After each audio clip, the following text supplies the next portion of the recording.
मित्रों, आज हम आपके लिए लेकर आए हैं महाभारत की एक ऐसी कहानी जो आपने कभी नहीं सुनी होगी। चलिए सुनते हैं।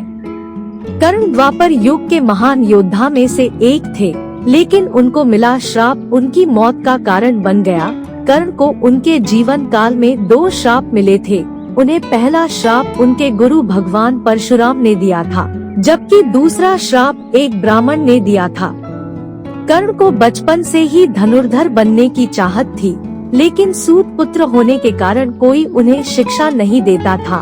जब वह धनुर्विद्या सीखने के लिए गुरु द्रोणाचार्य के पास जाते हैं, तो वह भी कर्ण के सूत पुत्र होने के कारण उसे धनुर्विद्या से मना कर देते हैं। इससे कर्ण निराश होकर भगवान परशुराम के पास पहुंच जाते हैं, लेकिन भगवान परशुराम भी सिर्फ ब्राह्मणों को ही विद्या देते थे। अब कर्ण किसी भी तरह से धनुर्विद्या सीखना चाहता था, तो वह भगवान परशुराम से झूठ बोलता है कि वह ब्राह्मण है। भगवान परशुराम भी कर्ण को ब्राह्मण समझकर उसे शिक्षा देने लगते हैं। जब कर्ण की शिक्षा खत्म होने वाली होती है, तब एक दिन उनके गुरु भगवान परशुराम दोपहर के समय कर्ण की जंघा पर सिर रखकर आराम कर रहे होते हैं। थोड़े समय बाद वहाँ एक बिच्छू आता है, जो कर्ण के जंघा पर काट लेता है।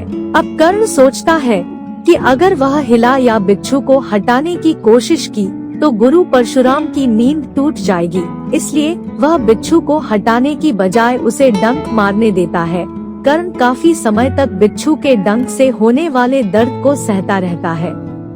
फिर जब कुछ समय बाद गुरु परशुराम नींद से उठते हैं, तो वह देखते हैं कि कर्ण के जांघ से खून बह रहा है। यह देखकर भगवान परशुराम गुस्से में कहते हैं, इतनी सहनशीलता सिर्फ किसी क्षत्रिय में ही हो सकती है। तुमने मुझसे झूठ बोलकर ज्ञान हासिल किया है, इसलिए मैं तुम्हें श्राप देता हूँ कि जब भी तुम्हें मेरी दी हुई विद्या की सबसे ज्यादा जरूरत होगी, उस समय वह काम नहीं आएगी।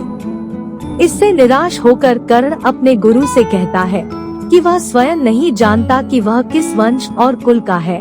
ऐसे में वह सारी बातें अपने गुरु परशुराम को बताते हैं। यह जानने के बाद भगवान परशुराम को श्राप देने पर पछतावा होता है, लेकिन दिया हुआ श्राप वापस नहीं लिया जा सकता था। इसलिए वह अपना विजय धनुष कर्ण को वरदान के रूप में देते हैं। इसके बाद कर्ण भगवान परशुराम के आश्रम से विदा लेते हैं।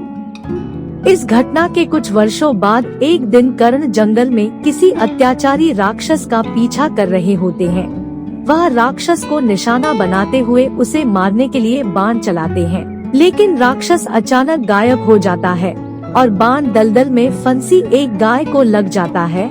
बाण लगने से गाय की वहीं पर मौत हो जाती है। उस गाय का स्वामी एक ब्राह्मण होता है, जो गाय की दुर्दशा देखकर कर्ण को वहीं पर श्राप दे देता है। श्राप में ब्राह्मण कहता है कि जिस तरह तुमने एक असहाय गाय को मारा है, ठीक उसी तरह ही एक दिन तुम्हारी भी मृत्यु होगी। आगे चलकर इन दोनों श्राप का प्रभाव महाभारत के युद्ध में नजर आया। युद्ध के दौरान कर्ण के रथ का पहिया दलदल में फंस जाता है।